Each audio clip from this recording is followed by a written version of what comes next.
e di nuovo bentornati.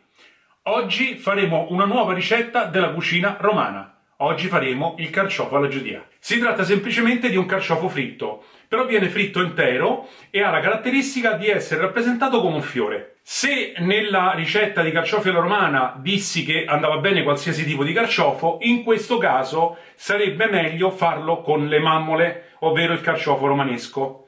Perché la caratteristica sua qual è? È quella di essere molto rotondo. Eccolo qui.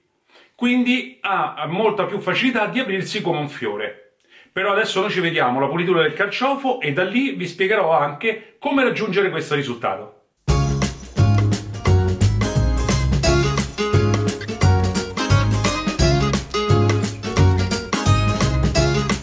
Allora, per cominciare chiaramente faremo la pulizia del carciofo.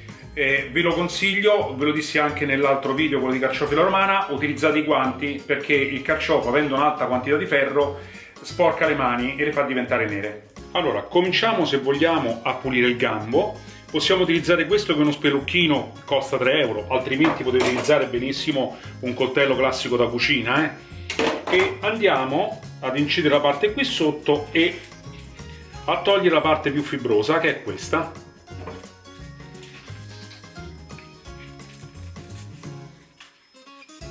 Ecco fatto. Ora lo andiamo a sfogliare. Dobbiamo togliere le foglie, quelle più esterne, che chiaramente sono quelle più dure, quelle più coriacee. Allora, come si fa a capire se arriviamo alle foglie quelle un pochino più tenere? Da questo, ovvero da quando comincia a vedersi alla base della foglia il colore giallo e deve raggiungere più o meno la dimensione del dito. Quindi andiamo a togliere le altre foglie e diciamo che ci siamo quasi quasi. Andiamo comunque poi a pulire questa parte sempre con il coltello o lo spelucchino.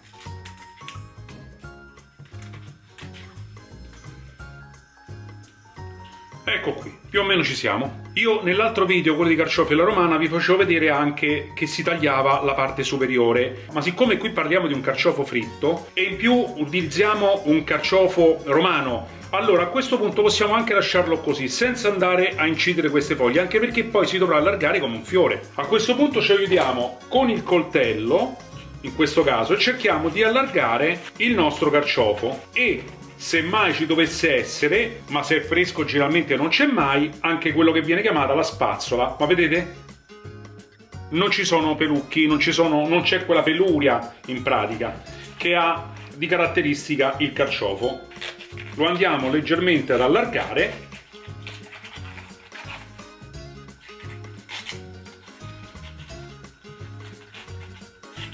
più o meno in questa maniera. Ecco qui. Ora io nell'altra ricetta, quella di carciofi alla romana, lo prendevo, lo bagnavo con il limone e poi lo mettevo in acqua. Io in questo caso, se voi li dovete fare subito, li cuocete subito, non ve lo consiglio di fare, perché poi bisogna aspettare che il carciofo si asciughi bene, altrimenti a contatto con l'olio schizzerà tantissimo. Quindi io lo lascio così com'è. Allora, prima della frittura cerchiamo di aprire bene il nostro carciofo perché poi dovrà assumere la forma del fiore. Lo battiamo leggermente. Mi raccomando, fate attenzione a non rompere le foglie. Ecco, più o meno ci siamo. E adesso attendiamo che l'olio si scaldi e arrivi a temperatura circa 170 gradi e poi saremo pronti per friggere. Per la frittura io vi consiglio di prendere una pentola dai bordi alti, di riempirla almeno circa a metà o anche qualcosa di meno. Io utilizzo l'olio di semi, ma se volete potete anche provare a utilizzare l'olio di oliva extravergine, però mi raccomando la temperatura perché altrimenti si brucerà presto. Vi consiglio di friggere un carciofo per volta, così avrà la possibilità di aprire bene le foglie e poi di presentarsi come un fiore. Allora, noi siamo pronti, l'olio è arrivato più o meno alla temperatura giusta, io mi avvalgo di un termometro da cucina, da pasticcere, lo potete acquistare tranquillamente, costa veramente poco. Ecco, addirittura 180 gradi, quindi abbassiamo anche leggermente e adesso andiamo a mettere il nostro carciofo a testa in giù in questa maniera e lo teniamo sotto aiutandoci con una pinzetta. Ci vorranno circa 5-6 minuti. Se volete verificare per bene se il carciofo è cotto oppure no, facciamo la prova a stecchino come abbiamo fatto per quello alla romana e vedere se al fondello entra. Sì, eccolo qua, vedete? È cotto. Quindi lo possiamo togliere e lo mettiamo sopra un foglio di carta assorbente. Lo scoliamo per bene. A questo punto aggiungete un po' di sale, il pepe e siete pronti per servirlo. Però nel frattempo cuociamo anche gli altri.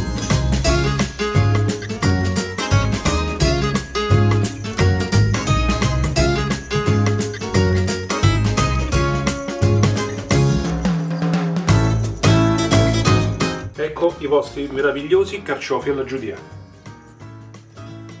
Premetto che ci sono due sistemi di cottura, una frittura diretta come quella che ho fatto io e secondo me è anche quella più pratica, o addirittura c'è la doppia cottura, ovvero portare l'olio a 120 gradi e cuocere in quel caso il carciofo, dopodiché dopo 4-5 minuti tirarlo fuori e lasciarlo riposare, dopodiché l'olio si porta a una temperatura di 180-190 gradi e rifriggerlo un'altra volta. Però vi ripeto, anche quella diretta va più che bene. Bene, io spero che la ricetta vi sia piaciuta, che i miei consigli vi siano utili per fare veramente un carciofo alla giudia perfetto. E allora io vi do appuntamento al prossimo video e vi auguro una buona giornata. Un bacione a tutti!